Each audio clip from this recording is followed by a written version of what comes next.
Good morning, church. Good morning, everyone who's watching or listening. We are so glad this morning you joined us for Church Online, Edge Church Online. We didn't plan this. This is not what we planned for this week. But with the government lockdown announcement on Monday, we felt we had no choice to kind of protect people. We're doing this for a few more weeks. So what we'll do 3 Sundays like this, and then we'll review it again and see what the situation is by then, and see whether we can move forward. But for now, for the next 3 weeks, I want to just do church online. Okay, so I'm starting a new series this morning. So it's a brand new series, the second Sunday in January.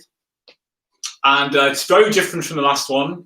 So I hope that hope I can help some people. I wonder who needs some help this morning. I wonder how many people out there need some help in this chaos, in this uncertainty, and in these times that we're in. We really want to try and help you. We're not trying to be clever this morning or try and show you how clever we are with this series and what we can do, what we can say. We're just trying to help people we're going through right now, okay? So I want to talk. My title is this morning, if you've seen the title on YouTube, you know what it is already. But for those who haven't, my title this morning is Stranger Things, okay? That's the title of the new series we're going to talk about. It's Stranger Things. Now, if anybody has watched the series on Netflix, yep, it's not my title. I've pinched it. I've stolen it from the Netflix series. The series called Stranger Things on Netflix, and I really enjoyed this series. It's a very weird series. It's about a bunch of kids who get into all kinds of trouble, and they seem to go from one disaster to the next disaster, to another disaster. Anybody identify with that this morning? They seem to go from one thing to the other, and it's all kind of weird and wonderful. It's got monsters in it. They're on the run from Russian agents, from espionage, and all that kind of stuff. It's really cool. Some of what's happening is in the minds, and some of what's happening is real. And I just think, when I looked at it, Stranger Things, I think it's very appropriate for where we are right now in 2021, which seems to be a hangover from 2020. It just seems to fit in nicely. And I'll explain. I'm going to lay a foundation this morning and explain over this morning and the coming weeks about this title. So, Stranger Things. And I want to set it off this morning by talking about strange days and strange prayers. Okay? Strange days and strange prayers.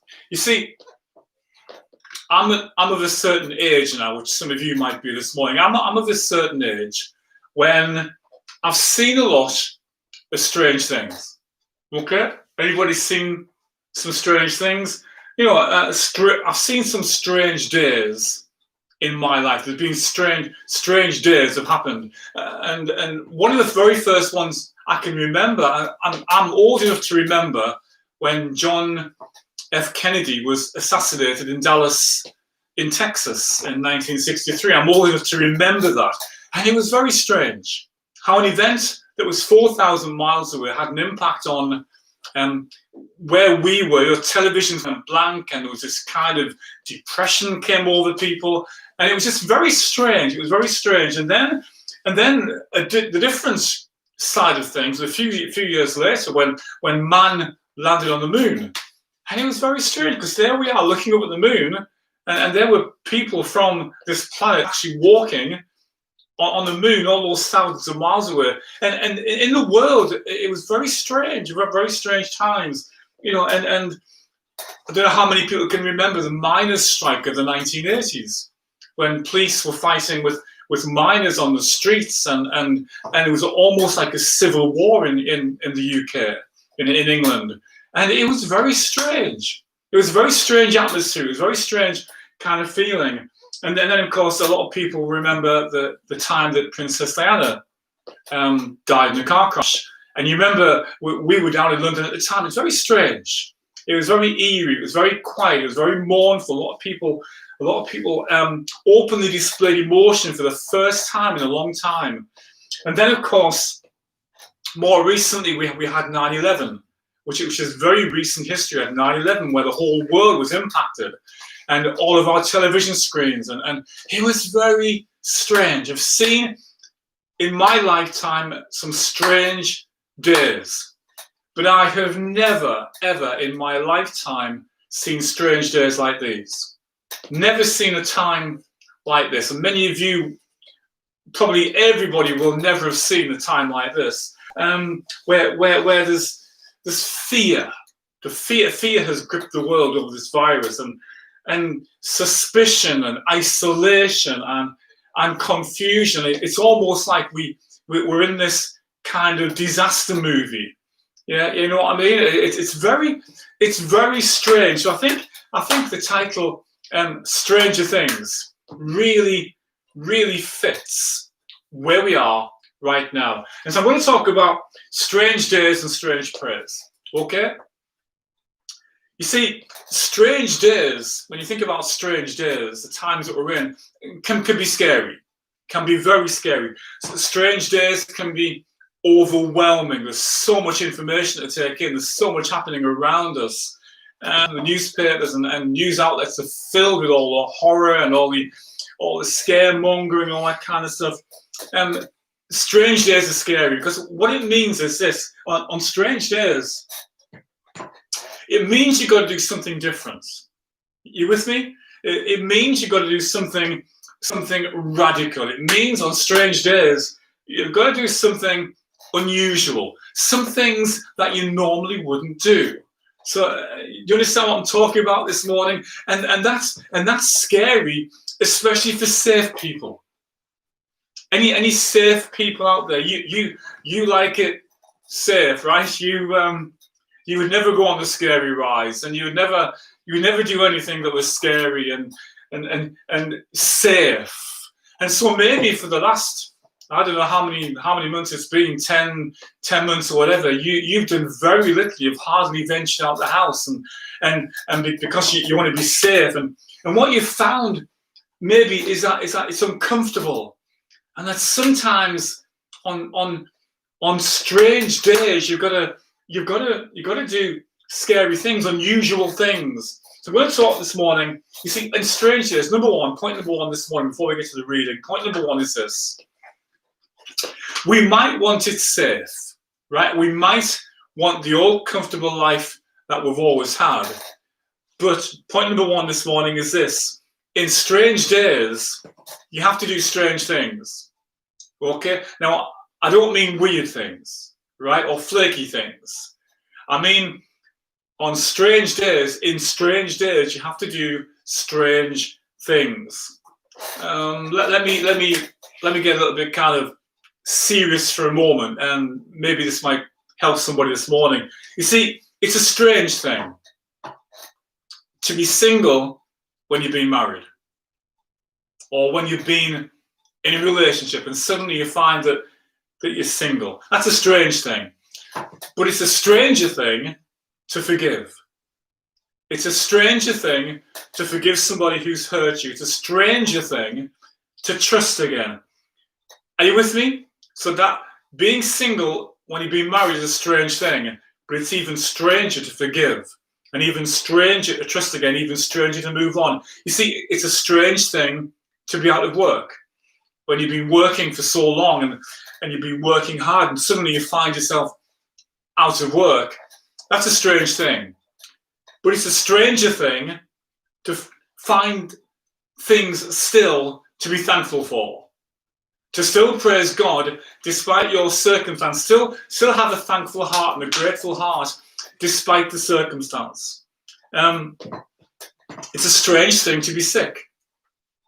When you've been healthy and whole and well all of your life, and suddenly you find yourself sick. That's a strange thing. But it's a stranger thing to believe that something good will come out of it. Do you see where I'm going this morning with this? There are some strange things that we go to. But when we come to strange days and strange things, it means we have to do stranger things. There's the title. Stranger things. So let me read before I get to some points this morning.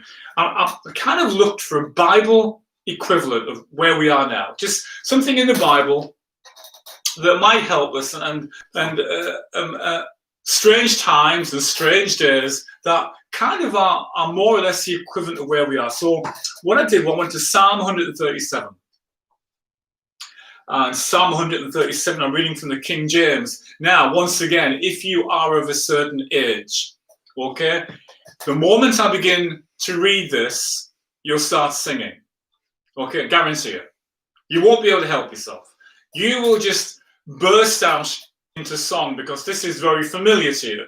And your instinct will be to sing if you are of a certain age. Okay, so are you ready? Shall I give you a countdown to this? Here we go, Psalm 137, verse 1. 3, 2, 1. By the rivers of Babylon. Yeah, here it comes. There we sat down. Yeah, we wept when we remembered Zion. Does anybody burst out singing it in your house? Just give them a good smack on the knee or something, will you? Yeah. I can imagine.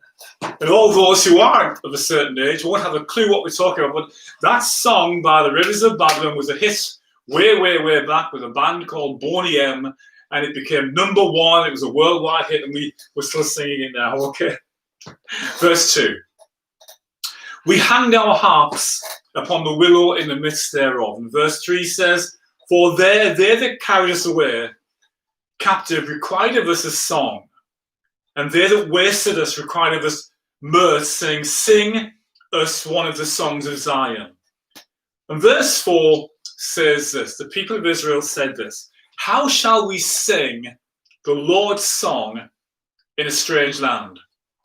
How shall we sing the Lord's song? Where are they going to sing it? In a strange land. You see, if you don't know the story, the people of Israel, the children of Israel, have been taken captive. They've been taken prisoner, taken out of their homeland into a place called Babylon, which is foreign.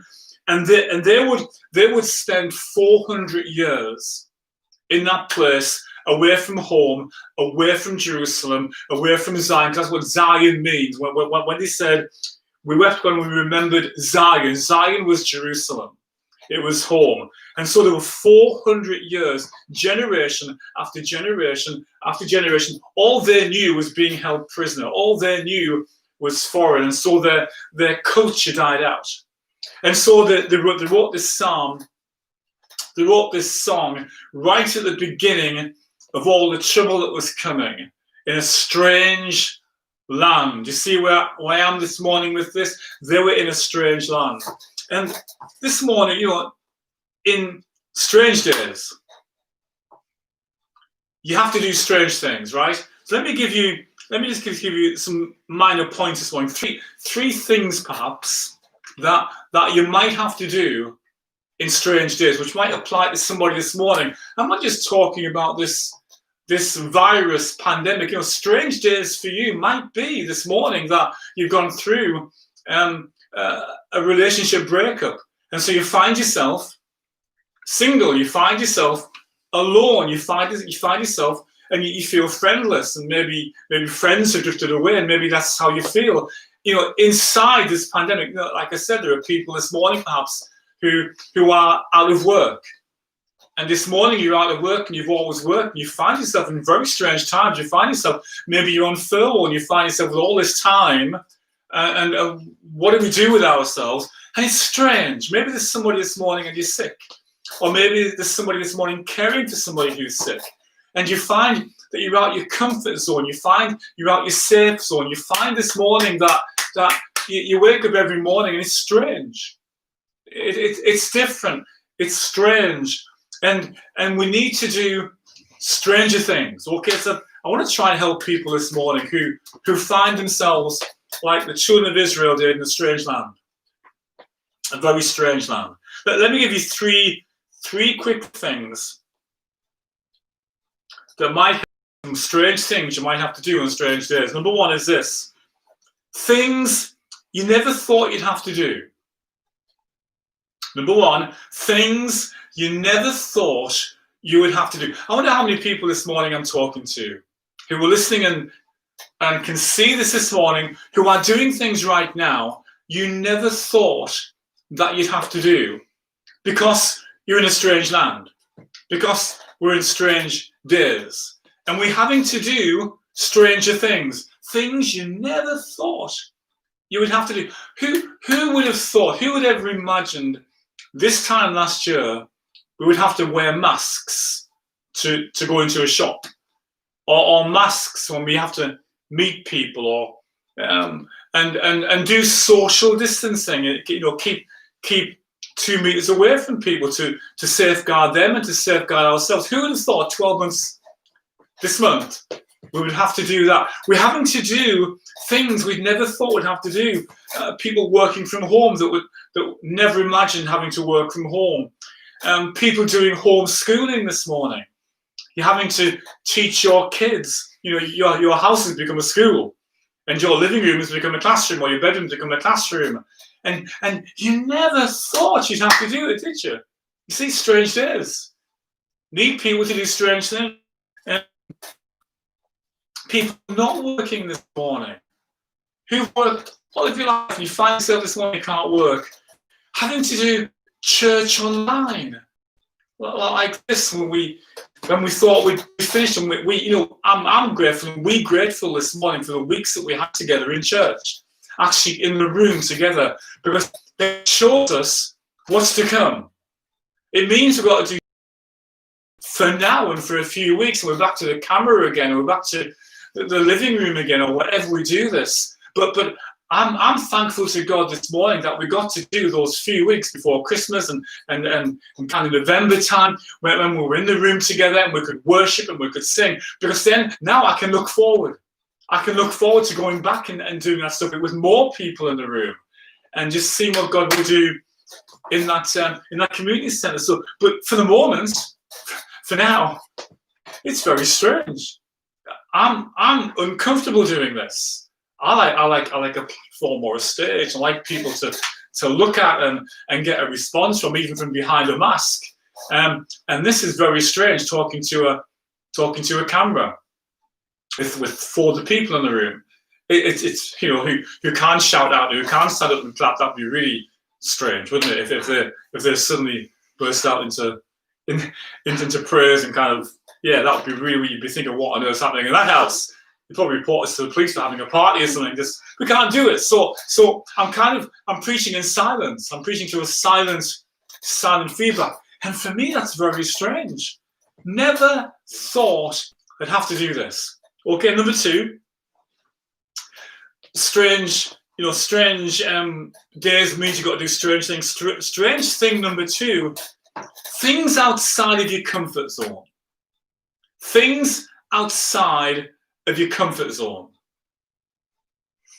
For me, the hard things for me are, like I said, speaking to a camera, or speaking to a laptop, and we've had no singing. Come on. I mean, if you're going to do church, right, you've got to do singing.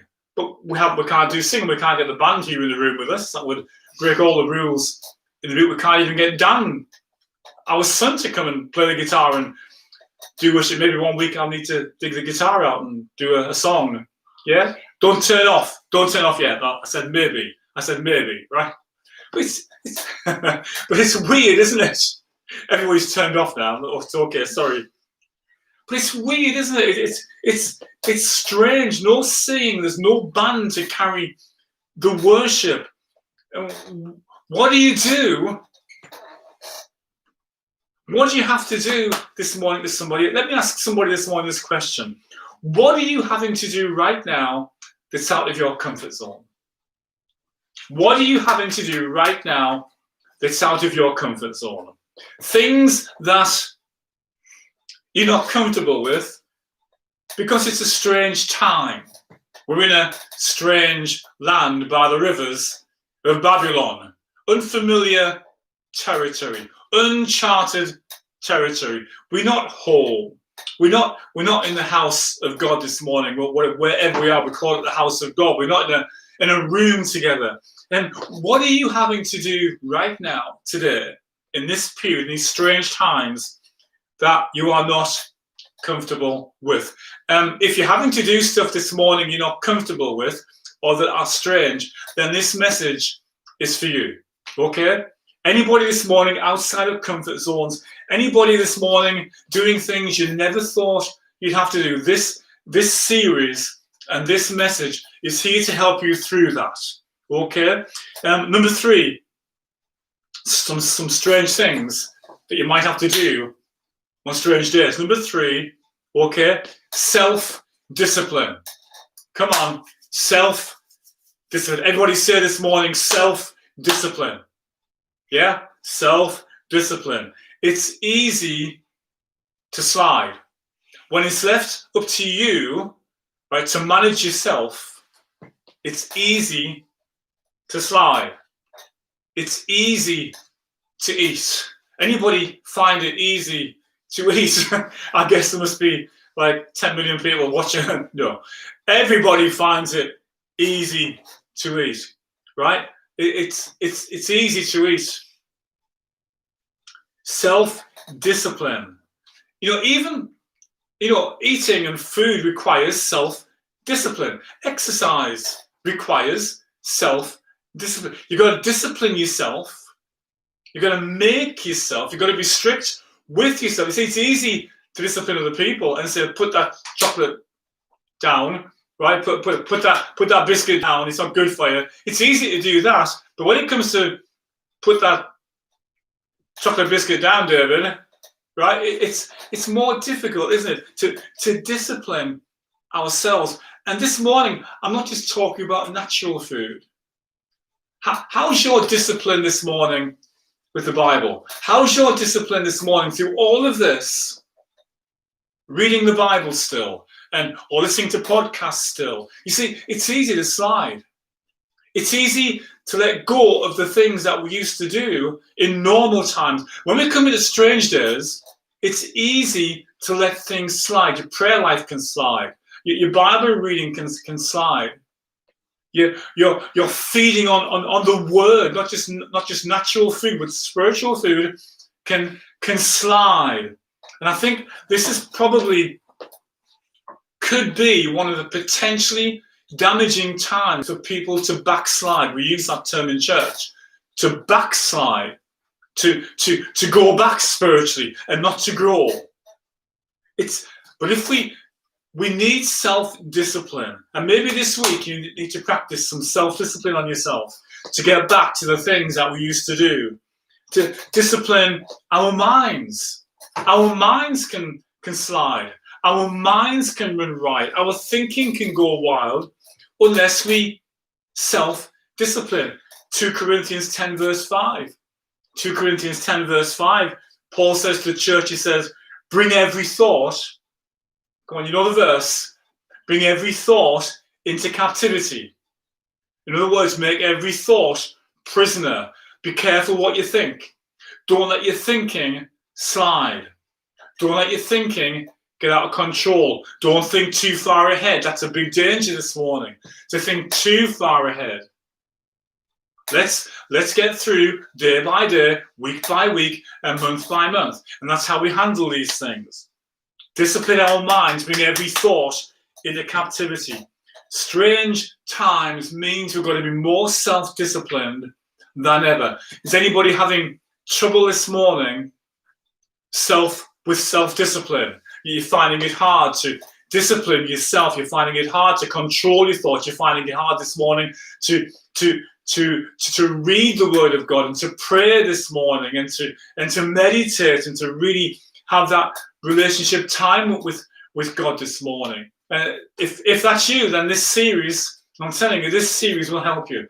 But we need self-discipline. Even watching a podcast on Sunday morning, even for this half hour we're together, it still requires self-discipline. It's very easy to not tune into this at 11 o'clock like the rest of the church is, and to stay in bed and do all the kind of things and catch this on Thursday or Friday next week because you think, well, I've got to, because if somebody asks me. No, we need self-discipline. And I'm telling you this morning, this is a pastor's warning, if you like. If we don't self-discipline, we'll find ourselves sliding. And we don't want to slide. We need, in these times, the world needs a strong church. Come on, is somebody with me? Can you say amen to that this morning? In these times, unbelievers need strong Christians around them, need strong people of faith. We can't afford to slide. We can't afford to go easy on ourselves. We can't afford to sit back. We can't afford to lose our enthusiasm and lose our passion. The world needs a church on fire. Come on, somebody this morning in the chat. Come on. The world needs a church on fire. The world does not need a church that is slipping and sliding and going backwards and going cool. No, the church needs to be on fire. I need to be on fire this morning as a leader, to fire you guys up, to enthuse you guys this morning, to help people this morning who are struggling. Come on, we need that self-discipline, time with God, reading the Bible, time to prayers, and giving as if we're in church. It's easy, you see, this morning for our giving to slide.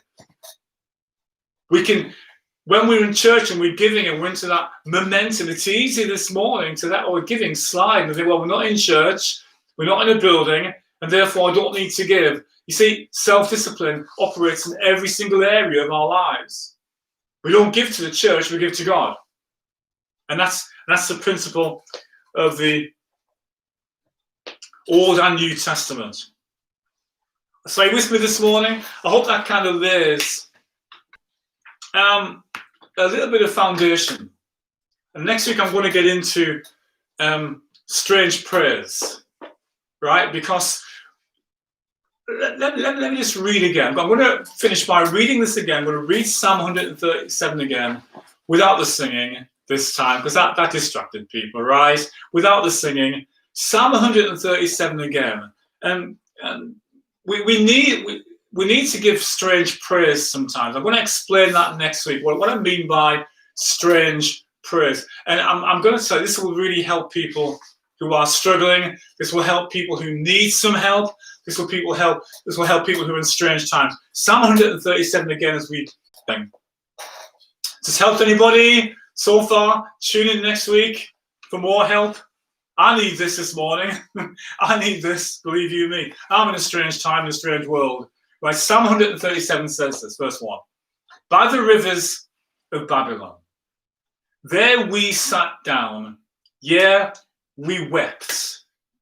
And I think there might be people this morning who've wept.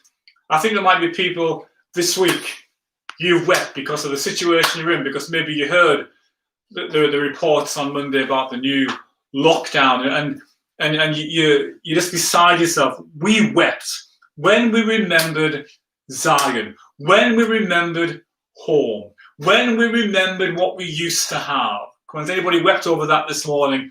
Wept over that this week? When you remember what you had, when you remembered how the good times and how good it was and how easy it was to do things, how easy it was to come to church, how easy it was to hug people and to meet people and see family. And that's why they wept. Because they remembered. Verse 2, we hanged, so I want to talk about this next week. We hanged our harps upon the willow tree in the midst thereof. Verse 3, for there that carried us away captive required of us a song. And they that wasted us required of us mirth, saying, sing us one of the songs of Zion. And verse 4 says, how shall we sing the Lord's song? I'm going to tell us how next week. How shall we sing the Lord's song in 2021? How should we sing the Lord's song in pandemic? How should we sing the Lord's song in lockdown? How should we sing a worship song and the Lord's song and God's song when I'm single, when I was married? How can I sing the Lord's song when I'm lonely and I'm surrounded by people? How can I sing the Lord's song now I'm unemployed and I'm used to working? How can I possibly ever sing the Lord's song, sing worship, sing prayers, sing these songs of Zion when I'm sick, But I'm going to help us next week, hopefully. If you tune in next week, I'm going to help us next week. How shall we sing the Lord's song in a strange time? Because strange times require strange prayers. So next week, strange days and strange prayers, okay? In the meantime, watch over this again if you need to. But we are here to help you. Listen, guys, we miss you. We wish we were in the same room together as you. And we're going to keep looking forward to that, okay, in the weeks to come. Have a great week. We're praying for you this week. Stay strong, right? Stay on fire. Don't slide. And we'll see you next Sunday. God bless you. Have a great week. From all our family to your family. Amen.